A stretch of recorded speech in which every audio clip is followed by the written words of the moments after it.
아멘.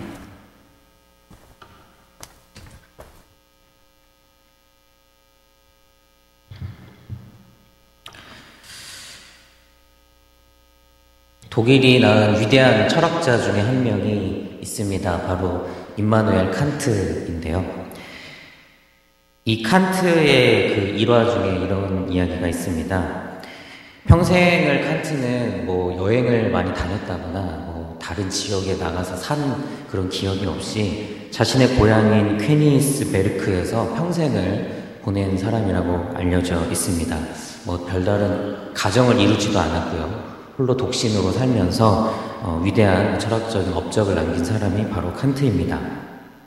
그런데 이 칸트가 얼마나 사람이 철저한 사람이었냐 하면은 그 자신의 고향에서 꼭 오후 3시 30분만 되면은 지팡이를 짚고 어김없이 산책을 했습니다. 그런데 그 시간이요, 평생 한 번도 어긴 적이 없이 늘 정확했습니다. 그래서 독일의 시인인 하인리 하이네가 이 칸트의 이런 일상적인 이 아주 철두철미하고 정확한 그 삶을 일컬어서 퀘니스베르크 대성당, 칸트가 태어나고 살았던 그 고향인 퀘니스베르크 대성당의 벽식에도, 시간이 되면 이제 종을 치지 않습니까? 그 벽식에도 이 칸트만은 못할 것이다 라고 이렇게 이야기할 정도로 얼마나 그 정확한 시간에, 정확한 때에 산책을 즐겼는지를 알 수가 있습니다. 그래서 혹시 주변 사람들이 시간을 모르더라도 칸트가 산책을 하는 걸 딱 보고, 현재 시각이 3시 30분 혹은 그 어간쯤 되었겠구나라고 추론을 할 수 있었다고 합니다. 늘 평생을 자신의 그 고향에서만 살았고, 거기에서 늘 똑같은 그 일상적인 행동인 산책을 하는 시간을 한 번도 어김없이 정확하게 3시 반에 나와서 그렇게 살았던 사람이 바로 칸트라고 할 수 있죠. 시중에 리추얼이라는 책이 나와 있습니다. 이 리추얼이라는 책은요, 반복되는 일상에 그 어떠한 힘이 있다라고 하는 것을 보여주는 그 이야기들, 161명의 위인들의 그 이야기를 담고 있는 책입니다. 그 속에서 그 위인들이 갖고 있는 하나의 규칙적인 행동을 통해서 그 속에 놀라운 능력이 있음을 그 책에서는 가르쳐주고 있습니다. 그런데요, 이 책에서 밝히고 있는 그 위인들의 일상적인 삶은 어떤 우리들이 도덕적이고 윤리적으로 볼 때 올바른 행동이다라고 하는 것을 지칭하지는 않습니다. 그 일상적이고 일반적인 행동들은 어떠한 특성을 갖고 있냐면은 자기 자신만의 어떤 일정한 패턴이라는 겁니다. 그러니까 남이 시켜서 혹은 우리가 일반적으로 알고 있는 그런 6시에 일어나고 10시에 자고 이런 어떤 일상적인 그런 것들이 아니라 그 위인만이, 그 사람만이 갖고 있는 어떤 아주 자기 자신만의 패턴. 그런데 그 161명의 위인들은 하나같이 공통적으로 그것을 끝까지 꾸준히 했었다라고 하는 것. 여기에 그 놀라운 능력과 가치가 있다라고 이야기를 하고 있습니다. 꾸준한 것에는요, 3가지의 특징이 있습니다. 첫 번째는 꾸준히 한다라고 하는 것은 자기 자신에게 굉장히 지금 적합한 일이라고 하는 특징을 갖고 있습니다. 무엇보다도 우리가 어떤 일을 꾸준히 하려면요, 자율적이어야 합니다. 내가 즐겁고 내가 재밌는 것이어야 꾸준히 할 수 있습니다. 요즘 우리 청소년 아이들은 가장 좋아하는 게 뭐냐, 특히 남학생들은 게임을 엄청 좋아합니다. 아이들 아마 게임하는 거 우리 부모님들 중에는 고민이 많이 되시는 분들도 있을 것이고요. 아이들이 게임하는 그런 모습을 여러분 많이 보셨을 겁니다. 근데 아이들이 왜 이렇게 게임을 그렇게 열심히 할까요? 왜 이렇게 꾸준히 할까요? 재밌으니까 그렇습니다. 재밌어서.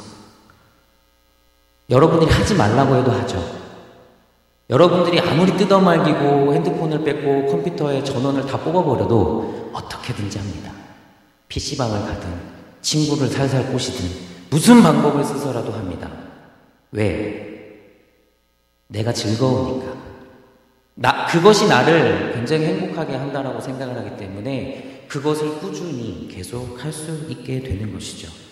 물론 좋은 긍정적인 측면은 아니라 할지라도 그 꾸준히 하고 있다라고 하는 모습에 그것을 할 수 있도록 하는 힘은 결국엔 나에게 적합한, 내가 즐겁고 내가 스스로 선택하고 내가 자율적이다라고 하는 것이 그 이면에 깔려 있다라고 하는 겁니다. 억지로 끌려다니면서 하는 것은 꾸준히 할 수 없습니다.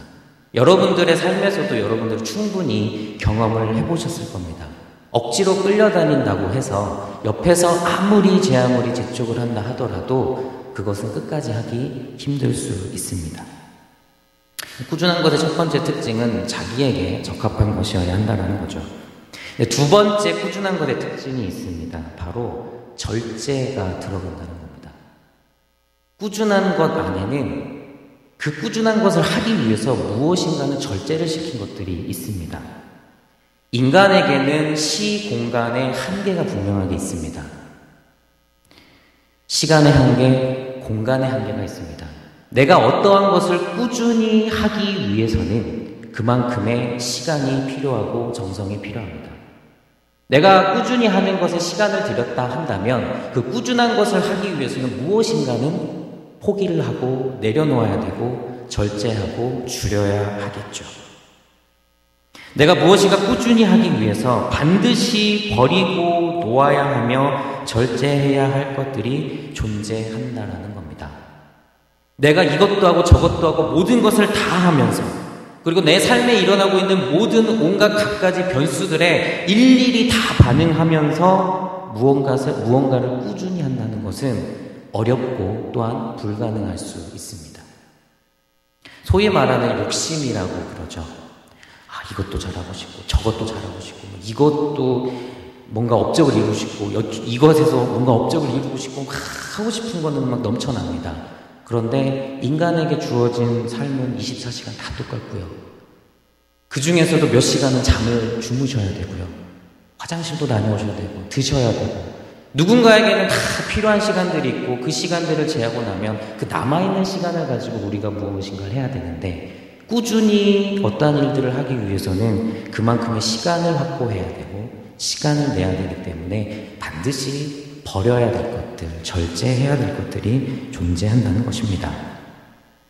입시를 앞둔 수험생들이 8시간, 10시간 자면서 시험 공부할 수 없겠죠.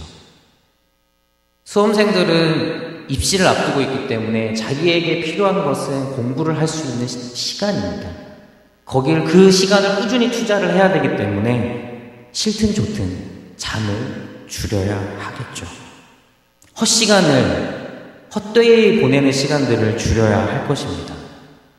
여러분들이 가게를 운영하실 때 재정을 아끼시기 위해서는 불필요하게 지출되는 것이 무엇인지 살펴보시고 그 불필요하게 지출되는 것을 끊어내야 합니다.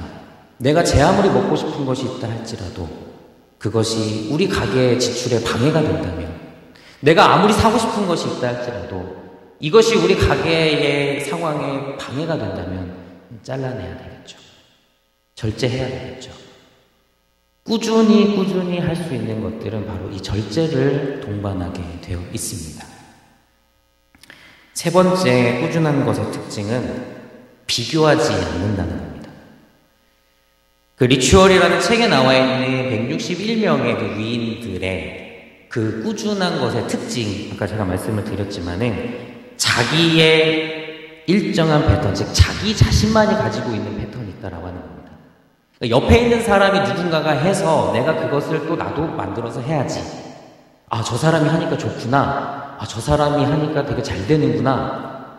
저 사람은 저걸 꾸준히 하네. 되게 부럽다. 나도 해봐야지. 라고 하면서 자기 자신에게 가져온 패턴이 아니라 자기 스스로에게 잘 맞는 것이 뭔지를 살펴보고 자기 자신만의 일정한 패턴을 가지고 갔다는 것이 그 꾸준하게 했었던 것들의 특징, 공통된 특징이라고 볼 수 있는 것이죠.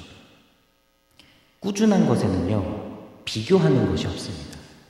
여러분들의 삶의 자리에서 여러분들이 지금까지 꾸준히 해오신 것들 한번 잘 생각해 보시면 사실 비교하면서 한 것들보다는 여러분들 스스로에게 필요하시고 여러분들에게 맞는 것이 더 많으실 겁니다. 비교하지 않고 비교하지 않는다라는 것, 그것이 바로 꾸준한 것이 갖고 있는 세 번째 특징이라고 할 수가 있습니다. 이 세 가지의 특징을 가지고 꾸준한 것을 계속했을 경우에 만들어지는 가치가 두 가지가 있습니다. 꾸준하게 무엇인가를 계속 하게 되면은 그럼 도대체 어떠한 가치들이 만들어지게 될까? 첫 번째는 창조적인 것이 만들어집니다. 나는 소소한 일상으로 그냥 살아온 것 뿐인데 어떻게 창조적인 것이 만들어질 수 있을까? 아까 말씀드린 대로 꾸준한 것은 자기에게 적합한 것이어야 했고 내가 절제하는 것들을 통해서 만들어진 가치였고 다른 사람과 비교하지 않은 것이었다라고 말씀을 드렸습니다.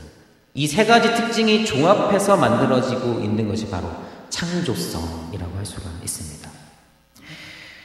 여러분 혹시 라면 좋아하십니까? 네. 없어서 못 먹는 게 라면이죠. 여러분 혹시 라면 종류가 몇 개인지 아십니까? 죄송하지만 저도 모릅니다. 이마트나 이런 어떤 우리가 슈퍼나 이런 데 가보면 가장 많은 종류 중에 하나가 바로 라면입니다. 무슨 라면, 무슨 맛 라면, 짜장라면, 짬뽕라면 할 것 없이 라면의 종류가 엄청나게 많죠. 그리고 여러분들 분식점에 가보시면은 정말 많은 그 종류 중에 그 라면 앞에 수식어가 상당히 많습니다. 치즈라면, 떡라면, 김치라면, 뭐 온갖 것 할 것 없이 해물라면. 여러분 라면의 종류가 왜 이렇게 많아졌을까요? 라면을 꾸준히 먹고 있었던 사람들이 계속 이렇게만 먹으니까 맛이 없는 겁니다. 그래서 치즈도 한번 넣어보고 김치도 한번 넣어보고 햄도 한번 넣어보고 오징어도 넣어보고 이것저것 넣어보다 보니까 라면의 종류가 엄청나게 많아진 겁니다. 꾸준히 라면을 먹던 사람들, 라면이 너무너무 좋아서 라면 아니면 못 사는 그런 사람들이 라면을 꾸준히 먹다 보니까 라면의 종류가 상당히 많아지게 된 거죠. 창조적이지 않습니까? 어떻게 라면에다가 해물을 넣을 생각을 했을까? 지금은 너무나도 우리가 쉽게 먹고 있지만 라면에다가 어떻게 치즈를 넣을 생각을 했을까? 여러분들이 처음에 안 넣어보셔서 모르시겠지만 그 라면에다가 치즈를 처음 투하한 그 사람은 위대한 개척자입니다. 그 펄펄 끓는 라면에다가 오징어 다리 2-3개 넣은 사람은 위대한 개척자인 거죠. 거기서부터 오징어라면, 김치라면, 치즈라면이 생겨난 거니까요. 꾸준히 하는 건요, 창조성을 수반하게 되어 있습니다. 또 하나 꾸준한 것이 만들어내는 가치, 두 번째 가치는 성실함과 정직이라고 하는 또 하나의 별명을 얻게 됩니다. 이건 너무나도 당연한 말인데 여러분들 주변에서도 쉽게 찾아보실 수 있을 겁니다. 무엇인가를 꾸준히 열심히 하는 사람을 일컬어서 성실하다. 그리고 그 사람과는 내가 어떠한 관계를 맺고 또 내 마음속에 있는 이야기를 할 수도 있고 그 사람과 신용적인 거래를 할 수도 있을 만큼 저 사람은 믿을만하고 정직하다. 여러분들이 그것을 무엇으로 확인해 보실 수 있겠습니까? 그 사람이 평소에 일상적으로 어떠한 삶을 살고 있는가를 통해서 우리는 그 사람을 성실하다, 정직하다 평가할 수 있습니다. 꾸준히 무엇인가를 계속하는 사람은 성실함과 정직이라고 하는 또 하나의 이름을 얻게 됩니다. 그리고 이 성실과 정직은 그 사람을 아주 성공적이고 훌륭한 삶으로 이끌어가게 합니다. 여러분들의 삶의 안에서도 이 꾸준한 것들이 만들어내는 가치가 내 삶 가운데 있는지를 한 번쯤 생각해 보실 필요가 있습니다. 지금 여러분들의 삶을 만들어 온 것은 사실 대단히 위대한 어떠한 능력들이 아닐 수 있습니다. 사실은 지금 여러분들이 살아가고 계시는 여러분들의 모습 안에는 여러분들의 삶의 그 시간 속에서 여러분들이 꾸준히 근면 성실하게 해오셨던 그 어떠한 것들이 지금 여러분들의 삶에 창조적인 것들을 만들어냈고 여러분들의 성실함을, 여러분들의 정직함을 보여주는 그 위대한 능력이 되어 있을 수 있습니다.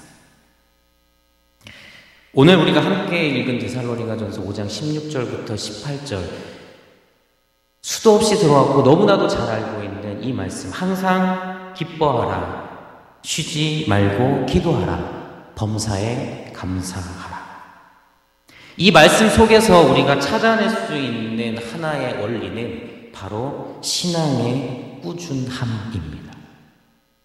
가끔은 이 말씀을 보면서 이렇게 생각하시는 분들이 있습니다.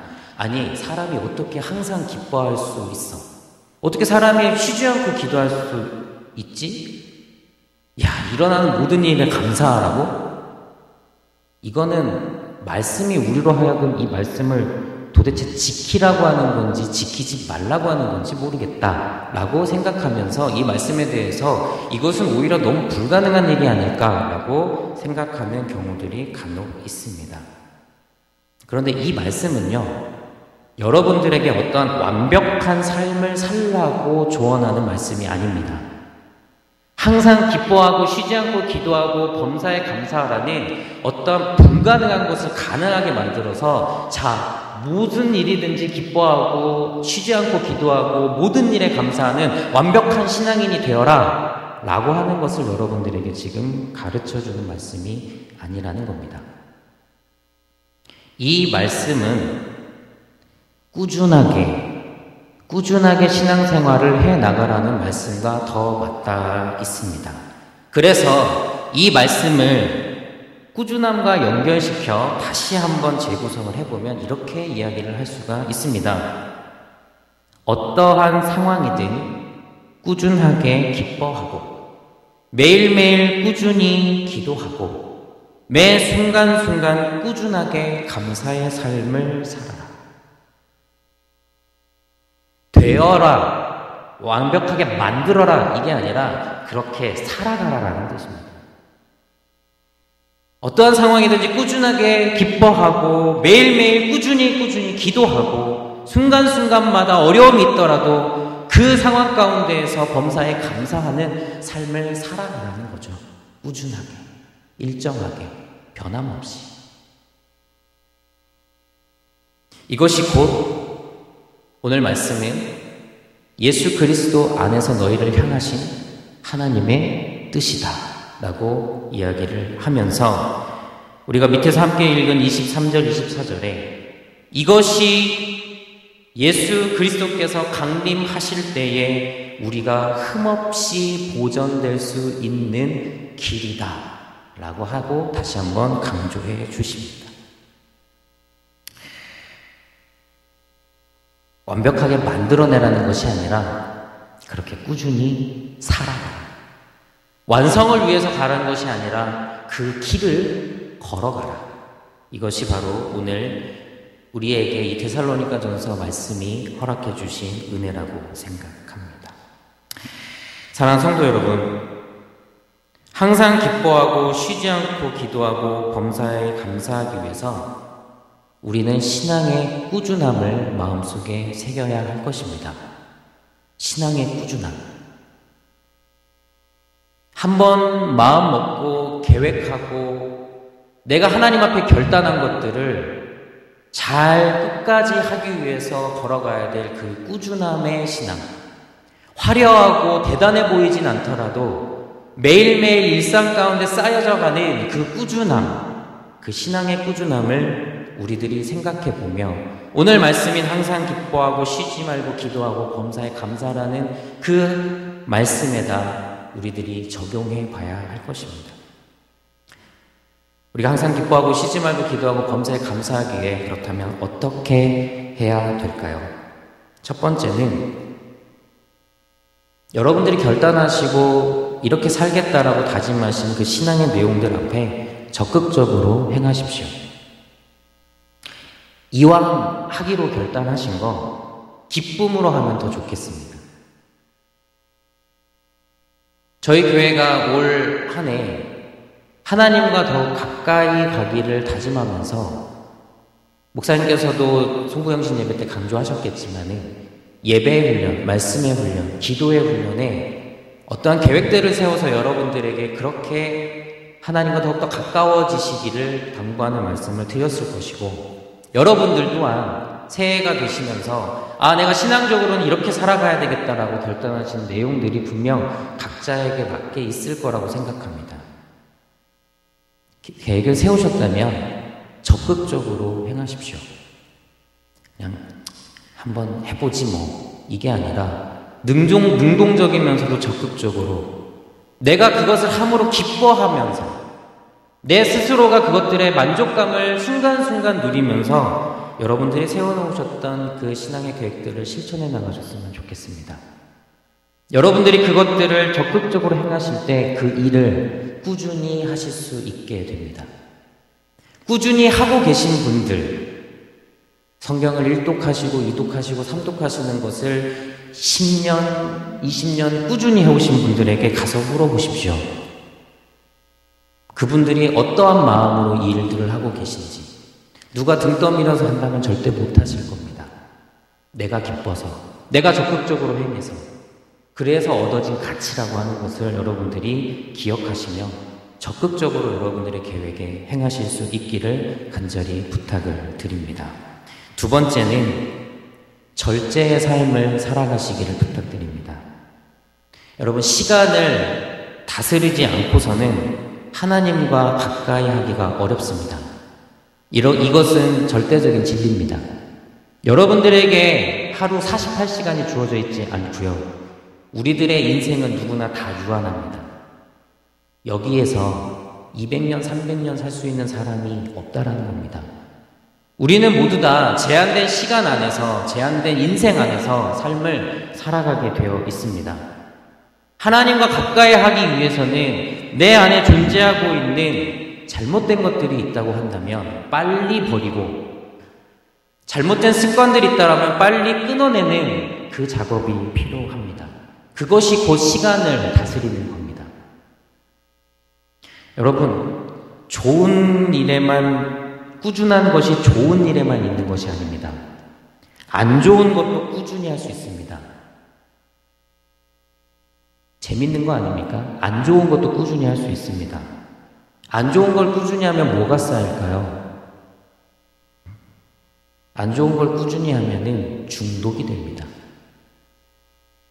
안 좋은 것을 꾸준히 했을 경우에 여러분들의 삶에 그것을 중독으로 남기게 됩니다.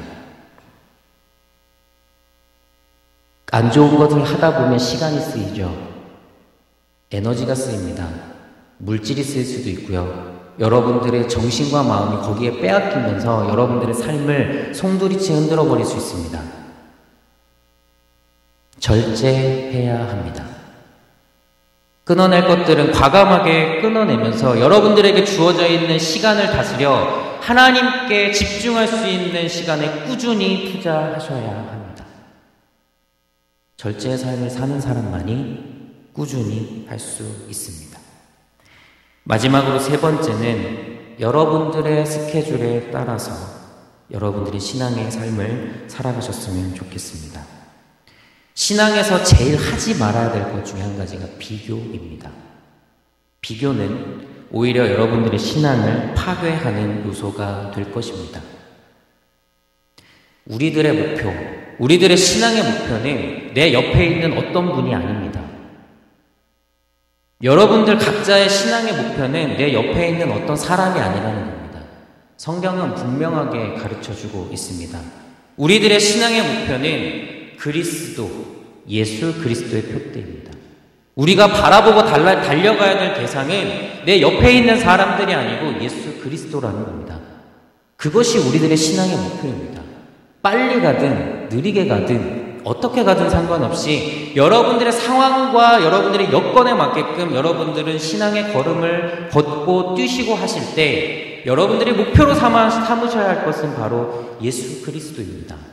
옆에 있는 권사님, 옆에 있는 장로님, 옆에 있는 성도가 아니라는 말씀입니다. 그래서 신앙은 비교가 아닙니다. 다른 사람과 비교하는 것이 신앙이 아니라는 말씀입니다.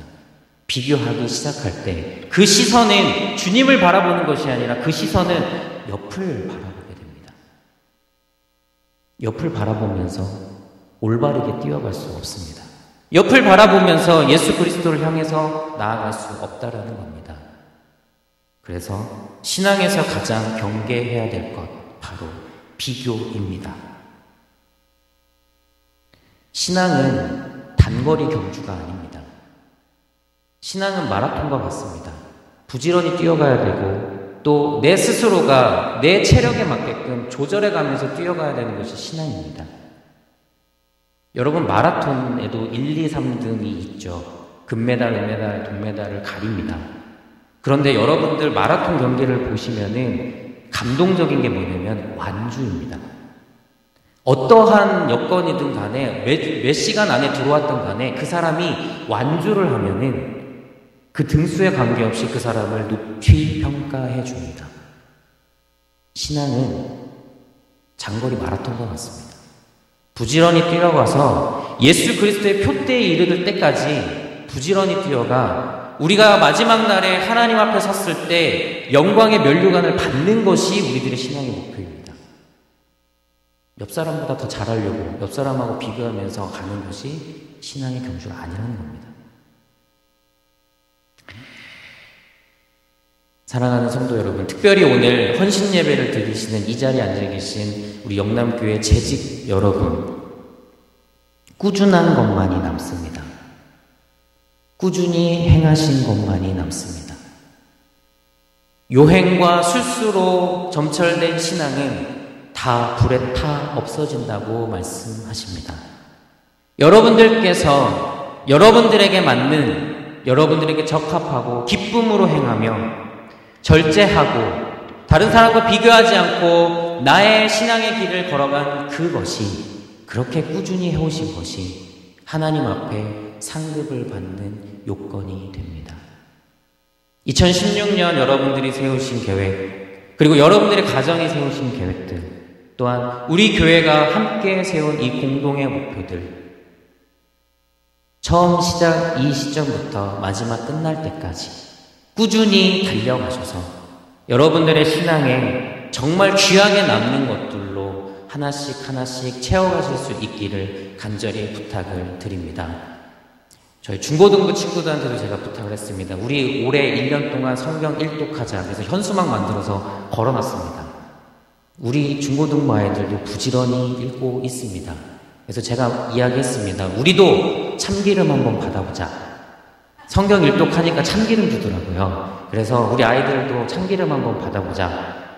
아마 2016년 마지막 그 주보에 중고등부 아이들 이름이 많아질 것이라 저는 기대합니다. 특별히 총무부에서 좀 우리 아이들은 참기름 2병 주시면 고맙겠습니다. 공부하면서 열심히 읽었기 때문에 그 노고를 취하는 그 의미에서 좀 더 주시면 좋겠다는 생각이 듭니다. 여러분, 꾸준한 것만이 남습니다. 꾸준히 정진하셔서 여러분들의 신앙에 정말 하나님 앞에 갔을 때 칭찬받을 수 있는 그 요소들 차곡차곡 채워가시는 2016년 한 해 될 수 있기를 간절히 부탁을 드립니다. 다 같이 기도하겠습니다.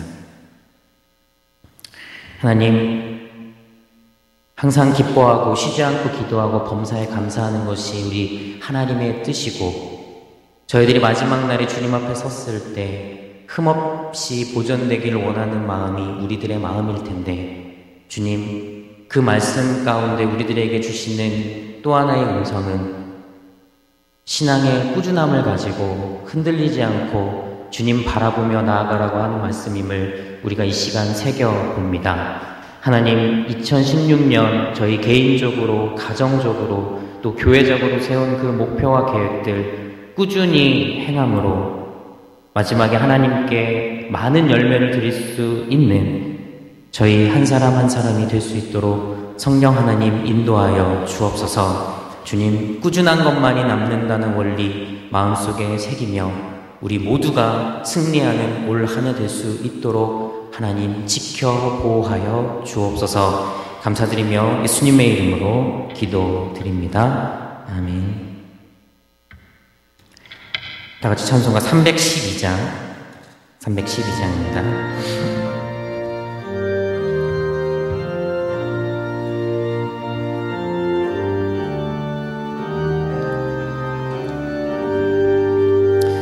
너 하나님께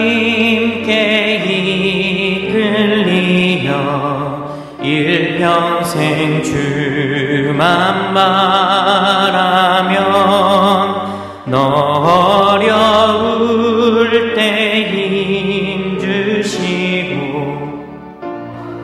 나 지켜주시니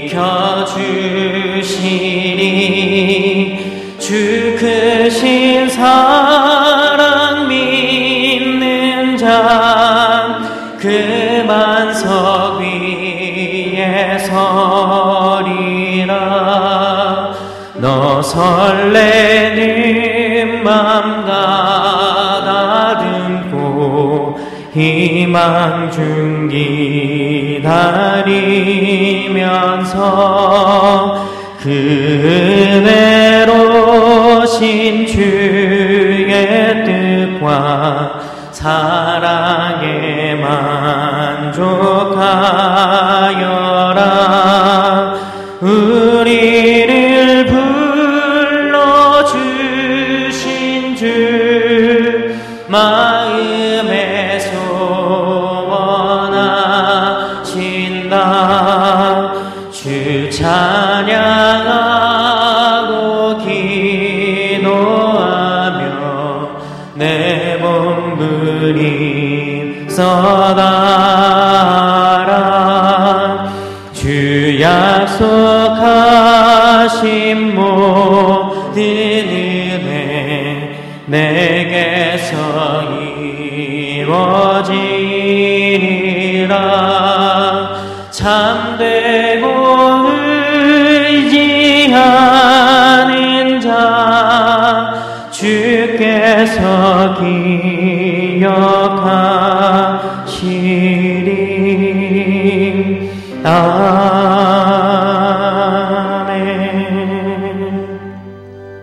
이웃순서 담임 목사님께서 진행해 주시겠습니다.